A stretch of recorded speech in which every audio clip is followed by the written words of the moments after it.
In this video, I'm going to break down the song structure of the Weezer song, Say It Ain't So. Let's begin with an overview. We have the intro and outro, which is this riff played by guitar 1.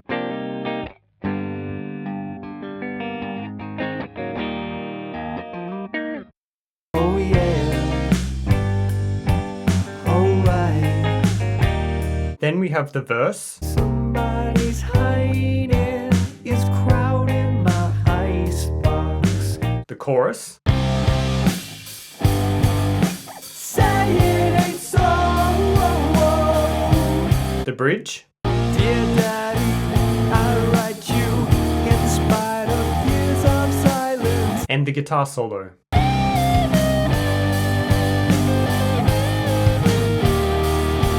Now let's look at some details.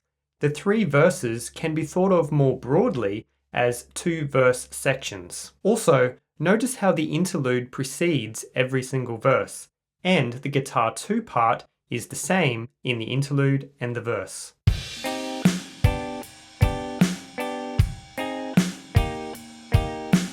So it makes sense to think of the interlude as part of the verse section.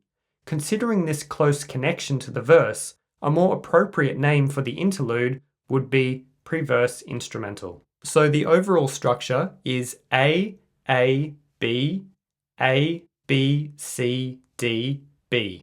And these main sections are bookended by an intro and an outro. Notice how the second verse section is shorter than the first.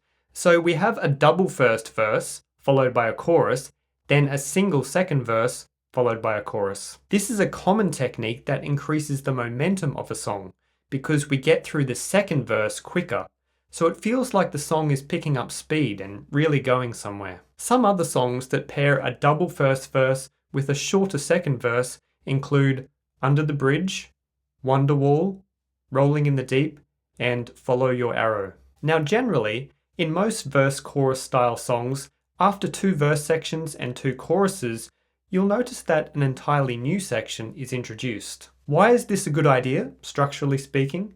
Well, while repetition is certainly one of the pillars of good songwriting, you can have too much of a good thing. If a song just has verse, chorus, verse, chorus, verse, chorus, with no real change, there's a real risk it will grow stale and predictable, and listeners will tune out in the latter half of the song. In addition to grabbing the listener's attention, moving away from familiar sections also gives the listener a chance to miss those sections. So when the chorus does return at the end of the song, it's even more satisfying. Kind of like seeing an old friend after a long absence. Most commonly, this new section will either be a bridge with a new chord progression, melody and lyrics, or an instrumental section, sometimes in the form of an instrumental solo. Well, Say It Ain't So gives us both, a bridge and a guitar solo. The bridge keeps things interesting by changing keys, introducing a new chord progression, and increasing the tension with a melody that climbs higher and higher as the section progresses. Dear Daddy, this bottle, like father. This culminates in the peak of the song at the 3-minute 10-second mark. Here, the tension is released as the song switches back to the original key and the singer holds a long high note before yelling, "Yeah," 3 times. The sun is drowning in the light.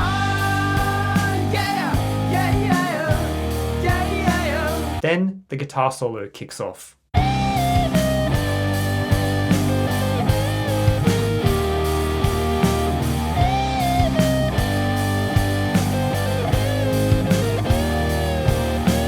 Placing the solo right after this build-up really helps it explode like a bull out of the gates. It rides on the wave of energy released at the peak of the song. I mean, imagine this solo appeared straight after the second verse. It just wouldn't have that same build-up of emotion behind it that really propels it forward.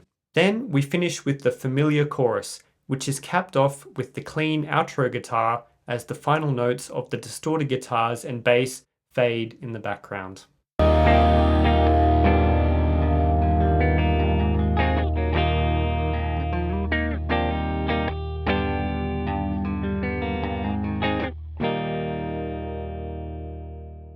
If If you enjoyed this structural breakdown and want more, I have 2 other videos deconstructing different aspects of what makes Say It Ain't So such a great song. There's one video focusing on the instrumentation and another that zeroes in on the chords and harmony. I also have a video that goes behind the scenes of how I recorded my recreation of Say It Ain't So using Logic Pro. Check them out, and like and subscribe if you got something out of this video.